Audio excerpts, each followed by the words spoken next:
Salut, bienvenue dans ce tout nouveau, j'ai envie de vous dire, tout premier tuto de la chaîne. Oui, j'avais disparu. C'est pas grave, je ne suis pas du tout à l'aise. Oui, ça fait un moment que j'ai été bloquée au pays des fées, du coup, j'ai pas eu trop l'occasion de parler devant une caméra. Donc, un petit peu d'angoisse, hein. Donc, c'est le tout premier tuto de la chaîne. Il est en partenariat avec le CFC ou Crafty Friends Club. C'est pas beau. C'est un groupe de créatrices dont je vous mets tous les liens dans la description, n'est-ce pas ? Et nous allons entamer notre premier tuto. Le thème de ce tuto, escargot. Au niveau du matériel, voici ce dont moi je vais avoir besoin. Des outils de découpe en porte-pièce. Si on n'a pas un gabarit en carton ou en papier, fait très bien l'affaire. Des outils pour sculpter, quelques apprêts, des poudres type Perlex, la sacro-sainte Fimo liquide sans qui rien ne serait possible. Ah, vous tombez bien, pendant que je vous tiens. Il se peut que je n'ai pas mis tout le matériel dans la partie présentation parce que j'en ai rajouté en cours de route et parce que je suis pas très organisée, pas très bien. Je suis une artiste. De la pâte polymère, de la scrap clay parce que ça on va le recouvrir de pigments, donc on n'a pas besoin vraiment d'avoir une couleur précise, et le vernis pour les finitions. Des pinces, elles vont servir pour les apprêts. Étape numéro 1, on va venir travailler la pâte. On hache menu, on mélange de la fimo liquide et ensuite on rehache. On va devoir assouplir la pâte jusqu'à la rendre suffisamment agréable à travailler. Je vais ensuite la transformer en forme de petites gouttes. Et ces petites gouttes, je vais venir les agglomérer les unes contre les autres. Une fois fait, j'aplatis, je repasse à la machine à pâte et là je vais vouloir créer un dégradé. Donc je vais passer à la machine à pâte jusqu'à obtenir le fondu qui m'intéresse. Une fois que j'ai mon dégradé, on repasse à la machine à pâte au cran le plus fin et on vient faire avec ça un accordéon. La partie avec l'accordéon est assez chaotique parce que assez instinctive. Ce que je cherche principalement à cette étape-là de mon process, c'est créer des couleurs, un mélange, un motif qui va me convenir, que je vais trouver sympa à travailler.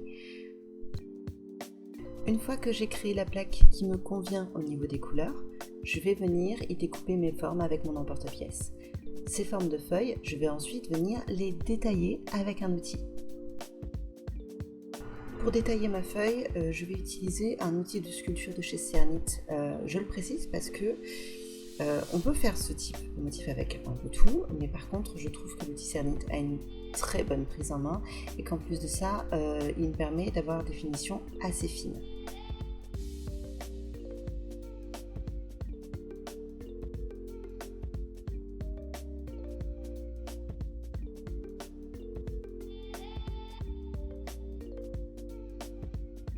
Au moment d'appliquer mon pigment, je vais le faire avec le doigt de façon à bien enfoncer le pigment dans la pâte fraîche. Comme ça, quand je reviendrai travailler la pâte, une fois qu'elle sera cuite, mon pigment sera moins susceptible de partir. On met tout ça de côté et on fait le petit escargot.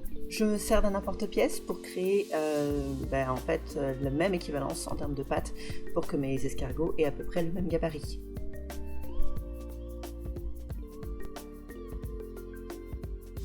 Pour détailler les petits escargots, je peux me servir d'un outil de sculpture, mais je peux aussi me servir d'un peu tout ce que j'ai dans la maison. Ici, je vais me servir d'une vis. Ça fait partie des outils que je n'ai pas mis dans la liste, mais du coup que j'ai rajouté en cours de route. Et en fait, ça va me permettre d'avoir, vous voyez, un détail au niveau des motifs qui est vraiment sympa.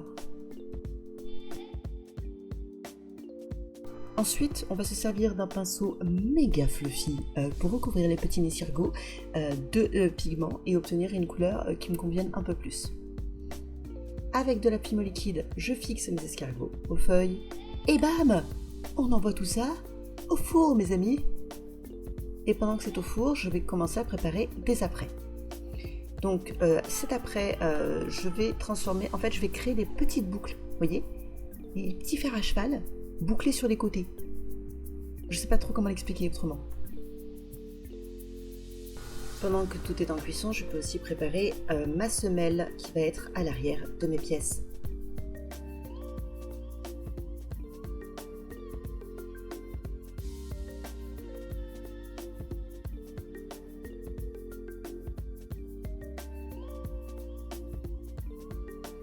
Donc je vais venir commencer à prédécouper mes semelles arrière et je vais placer mes petits fers à cheval. Fers à chevaux, fers à cheval. Bon, enfin bref, tu vois le truc quoi. On applique la fimo liquide pour aider à l'adhérence. Et on va coller tout ça à la pièce.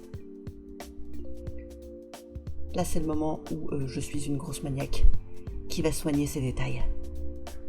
J'essaye de faire en sorte que sur les côtés ce soit assez propre. Ce qui va pas servir à grand chose en fait, parce que tu vas le voir tout à l'heure, je vais appliquer une espèce de motif sur mes semelles et ça va venir écraser la pâte fraîche. Donc je vais devoir de toute façon redétailler ensuite sur les côtés pour que ce soit assez propre. À ce moment-là de la vidéo, je suis en train de créer les encoches qui vont accueillir les épingles.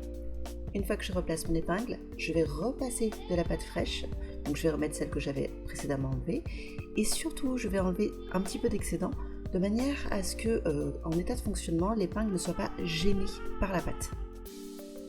Donc ça demande un petit peu de prévoyance. Je m'attarde pas trop à aplatir, pas plus que ça, parce qu'en fait, c'est à ce moment-là que, tadam, je vais coller un motif en fait à l'arrière sur la semelle. Alors, oui, ça se voit pas quand c'est porté, mais c'est pas grave, c'est beau, et toi tu le sais. Voilà. Et bim, ça repart en cuisson. Une fois que c'est cuit, je vais venir un petit peu, on va dire, faire les finitions, tu vois, sur les côtés, pour que ce soit propre, enlever un petit peu ce qui dépasse. Là, je trouve que mes couleurs, elles sont pas mal foncées, et les détails, ils se perdent un petit peu. Du coup, je vais appliquer un petit peu de peinture, et retirer l'excédent avec un mouchoir sec, de façon à, voyez, relever les détails qui s'étaient un petit peu perdus lors de la cuisson.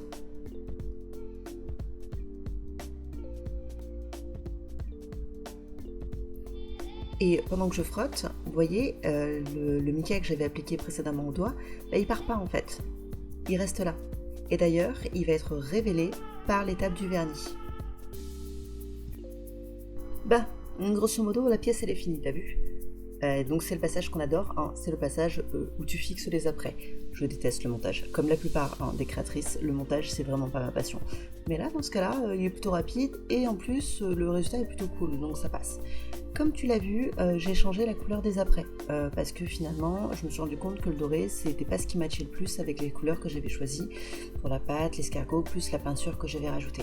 Donc j'ai choisi de l'anthracite et franchement, ça donne pas mal. Et c'est le moment où la créatrice en moi se dit « Et pourquoi je rajouterais pas des perles ? Hein, ce serait sympa des perles !» Et en fait, si, c'est grave sympa. Donc n'hésite pas, fais comme moi. Laisse-toi porter par le vent, petit oiseau. Vas-y.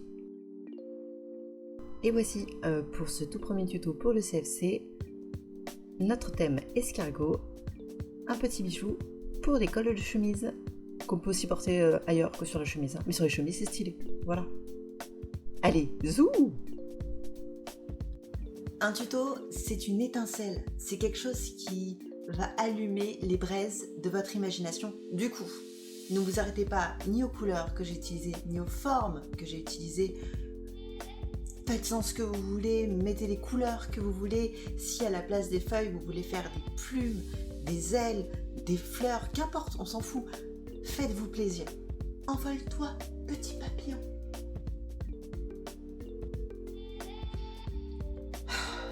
Il est temps de vous montrer ce que ça donne une fois que c'est porté.